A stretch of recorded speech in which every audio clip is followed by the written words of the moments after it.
नहमदुहु व नुसल्ली व नुसल्लिमु अला रसूलिहिल करीम अम्मा बाद फ़अऊज़ु बिल्लाहि मिनश शैतानिर रजीम बिस्मिल्लाहिर रहमानिर रहीम क़ाल अल्लाहु तबारक व तआला फ़िल कलामिल मजीद वल फ़ुरक़ानिल हमीद इन्नस्सलाता तन्हा अनिल फ़हशाइ वल मुनकर क़ाल रसूलुल्लाहि सल्लल्लाहु अलैहि व आलिहि वसल्लम अस्सलातु मिअराजुल मुमिनीन सदक़ल्लाहुल अज़ीम व सदक़ रसूलुहुन नबियुल करीम अल्लाहुम्मा सल्लि अला सय्यिदिना व मौलाना मुहम्मदिन व अला आलि सय्यिदिना व मौलाना मुहम्मदिन व बारिक वसल्लिम व सल्ली अलैहि। प्यारे दोस्तों, आज जिस उन्वान पर मैं आपसे गुफ्तगू करना चाहता हूँ उसका उन्वान है नमाज।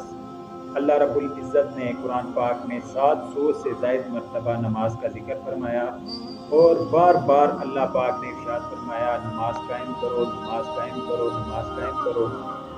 आज मैं आपको नमाज की शराइत, फ़राइज़ और वाजिबात के बारे में बताऊंगा जो कि जो हर किसी पर जानना नहायत ज़रूरी है। नमाज का कामिल होने के लिए और नमाज में किसी किस्म का नुक्स ना वाक़या हो, इसके लिए ज़रूरी है कि हमें नमाज की शराइत, फ़राइज़ और वाजिबात का पता हो। सबसे पहले बात करेंगे नमाज की शराइत के बारे में। नमाज की 6 शराइत हैं। सबसे पहले तहारत, यानी इंसान के बदन का और लिबास का पाक होना। नंबर 2, नमाज की जगह का पाक होना, यानी जिस जगह नमाज अदा की जाए वो जगह पाक हो। नंबर 3, सतर का छुपा होना। औरत का सतर उसका हाथ, उसका चेहरे, उसका हाथ और उसके पाँव हैं, इसके अलावा उसका पूरा जिस्म सतर है और नमाज में सतर छुपा होना ज़रूरी है। मर्द का सतर नाक से लेकर घुटनों तक है, जिसका नमाज में छुपा होना, ढका होना ज़रूरी है। नंबर 4, इस्तकबाल किबला, यानी चेहरे का और सीने का किबला की तरफ होना। नंबर 5, वक्त, यानी जिस वक्त जो वक्त है नमाज का उस वक्त में नमाज को अदा करना। नंबर 6, नियत करना, दिल के पुख्ता इरादे का नाम नियत है, अगरचे ज़ुबान से कहना मुस्ताहिब है। सामीन ज़िवकार, ये नमाज की 6 शराइत हैं जिनका नमाज से पहले पूरा करना निहायत ज़रूरी है। उसके बाद हम बात करेंगे नमाज के फ़राइज़ के बारे में। नमाज के 7 फ़राइज़ हैं। सबसे पहला फ़र्ज़ है नमाज का तकबीर तहरीमा, यानी अल्लाहु अकबर कहना। नंबर 2, क़याम, यानी सीधे खड़े होकर नमाज पढ़ना।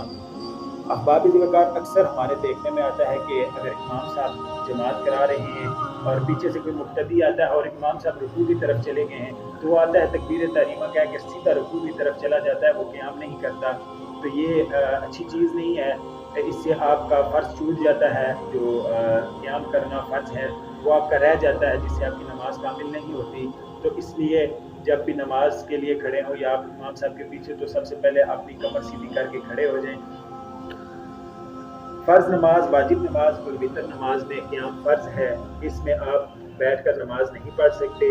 नफल नमाज में क़याम फ़र्ज़ नहीं है, वो आप बैठकर भी अदा कर सकते हैं। नंबर 3, क़िरात करना, यानी मुतलकन एक आयत पढ़ना। नंबर 4, रुकू करना। नंबर 5, सजदा करना। नंबर 6, आखिरी कादे में तशहद के बराबर बैठना। आखिरी कादा मतलब जब आप 4 रकअत वाली नमाज पढ़ते हैं तो उसमें जो आखिरी बार आप बैठते हैं उसे आखिरी कादा कहते हैं, वो बैठना फ़र्ज़ है। नंबर 7, अस्सलाम वालेकुम व रहमतुल्लाह के साथ नमाज ख़त्म करना। इनमें से अगर आपका कोई भी फ़र्ज़ रह जाएगा तो आपकी नमाज कामिल नहीं होगी, और अगर आप सजदा साहब भी कर लें तो फिर भी आपकी नमाज कबूल नहीं होगी। अब हम बात करेंगे नमाज के वाजिबात के बारे में।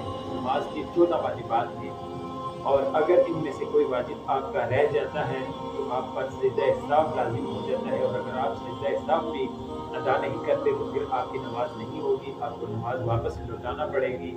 सबसे पहला वाजिब है फ़र्ज़ नमाजों की पहली 2 रकअत में क़िरात करना। दूसरे नंबर पर फ़र्ज़ नमाजों की पहली 2 रकअत में और सुन्नत, वाजिब और नफल की तमाम रकअतों में सूरह फातिहा के बाद कोई सूरत या 3 आयात पढ़ना। नंबर 4, फ़र्ज़ नमाजों की तीसरी और चौथी रकअत के अलावा बाकी तमाम नमाजों में सूरह फातिहा पढ़ना। नंबर 4, सूरह फातिहा को किसी भी सूरत से पहले पढ़ना। नंबर 5, क़िरात, रुकू और सुजूद में तरतीब कायम करना। नंबर 6, कोमा करना। अब मैं आपको एक इंतहाई ज़रूरी बात बताता हूँ कि कोमा करना ये वाजिब है। अगर कोमा करना कहते हैं कि आप जब रुकू में जाके उसके बाद खड़े होते हैं थोड़ी देर के लिए, उसे कोमा कहते हैं, और कोमा सुकून के साथ करना ये वाजिब है। अगर अक्सर लोग नमाज में रुकू करते हैं और फिर थोड़े से ही खड़े होकर तो वो सजदे की तरफ चले जाते हैं। اگر آپ کا واجب ادا نہ ہوا تو آپ پہ سجدہ سہو لازم ہو جائے گا، اور اگر آپ سجدہ سہو بھی نہیں کرتے تو آپ کی نماز بھی قبول نہیں ہوگی۔ نمبر 7 جلسہ کرنا، یعنی دونوں سجدوں کے درمیان جو ہم بیٹھتے ہیں اسے جلسہ کہتے ہیں، اور اس جلسے میں بھی سیدھا بیٹھنا یہ واجب ہے۔ نمبر 8 تعدیل ارکان، یعنی رکوع سجود وغیرہ کو اطمینان اور اچھی طرح ادا کرنا۔